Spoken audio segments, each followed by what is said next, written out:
আজকে এত সকাল সকাল উঠেছি, তার কারণ হচ্ছে যে সকালবেলা বাড়ির সমস্ত কাজ সেরে স্নান টান পুজো টুজো সেরে এসি সার্ভিসিং করতে এসেছিলো, তো সেটার জন্যই আজকে তাড়াতাড়ি করে সব কাজ করে নিয়েছিলাম, মানে বাসি কাজগুলো আর কি।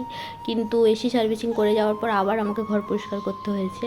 আর এদিকে বর আজকে প্রচুর পরিমাণে চিকেন নিয়ে এসেছে। সে আজকে যেহেতু বাড়িতে আছে, তো তার আজকে ইচ্ছে হয়েছে সন্ধ্যাবেলা কিছু স্টার্টার খাবে, রাত্রেবেলা একটা অন্য ডিশ খাবে, দুপুরবেলা একটু ঝোল মাংস খাবে। তো খাবে তো ঠিক আছে, এবার এতগুলো রান্না আমাকে করতে হবে, এবার স্নান হয়ে গেছে তারপরে করতে হবে, মানে আবার আমাকে স্নান করতে হবে রান্না করার পর। তো এই জাস্ট আমি চিকেন ধুচ্ছি, আর দেখতেই পাচ্ছ তোমরা কতটা চিকেন। সব জায়গায় কিন্তু আমাকে ভাগ করে করে রাখতে হচ্ছে, কারণ হচ্ছে আমি একবারই ভাগ করে নিচ্ছি, কারণ ম্যারিনেট করে ফ্রিজে রেখে দেবো, যেগুলো বিকেলে বা রাত্রেবেলা হবে।